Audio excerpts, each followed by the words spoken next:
please welcome former Congressmember Allen West.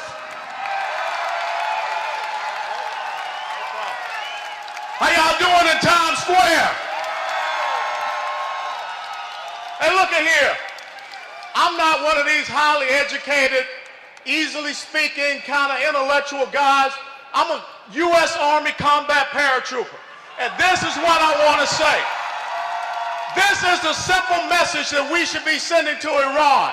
When Iran stands up and they chant death to America, all we need to say is, you first. What message are we sending? What message are we sending when we sit down at the table with the #1 state sponsor of terrorism? What message are we sending when we sit down with a country that is holding 4 Americans hostage? No different from the last time we had a weakling in the White House when we had 53 Americans being held hostage. What message do we send when we create this false narrative about either we sign this piece of paper that just the same meant nothing to Adolf Hitler, it means nothing to the Ayatollahs, or the only other alternative is to go to war? Well, let me tell you something. The United States of America is about victors. The United States of America is about champions. The United States of America does not surrender to a bunch of black-robed, crazed clerics that want to see us destroyed.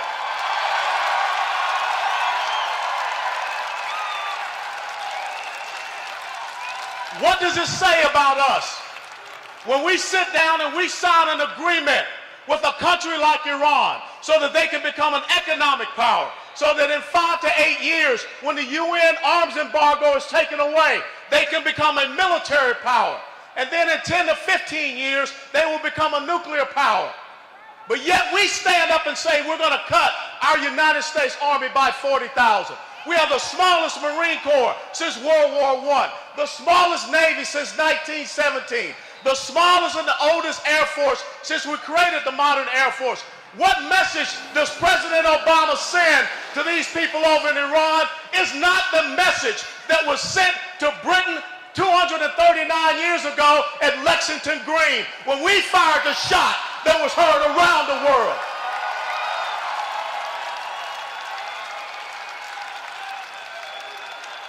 What message does it say to radical Islamic terrorists when we have people that go and kill our unarmed men and women at recruiting stations, at reserve component stations here in the United States of America, and we can't figure out if the kid was depressed, if the kid was on drugs? Well, hell no, he was a dadgum terrorist. That's what he was.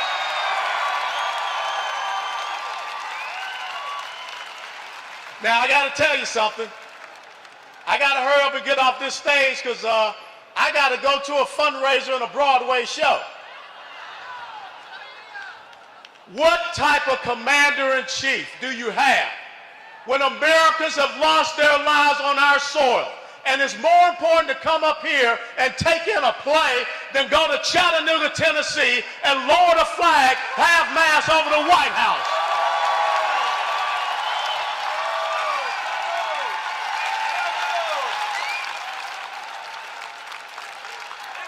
It's very simple, ladies and gentlemen. Alexander the Great had a fantastic quote. And he said, I would not fear an army of lions if they were led by sheep, but I would fear an army of sheep if they were to be led by a lion.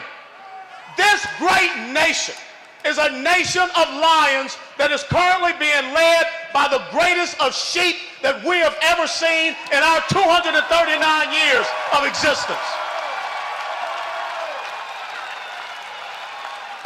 How dare Barack Obama, how dare John Kerry, how dare Valerie Jarrett, or any of these other charlatans that occupy Washington, D.C. surrender this great constitutional republic to the Republic of Iran.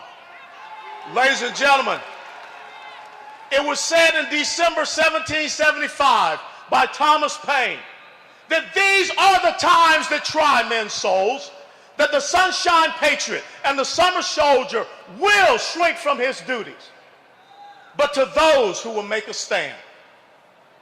those of you that are here in Times Square. You will deserve the love and admiration of all men and women. Ladies and gentlemen, it's not over. You being here sends a message that the United States of America, I don't care who is occupying the White House, we're not surrendering our liberty, our freedom, our way of life.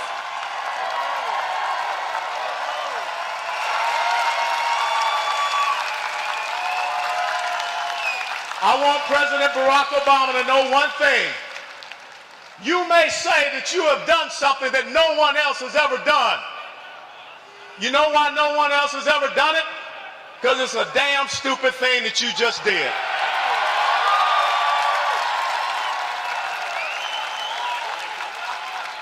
And if people are upset because of what I'm saying, I really don't care. Because I had a father that stood in World War II. I had an older brother that stood and was wounded at Quai Sam.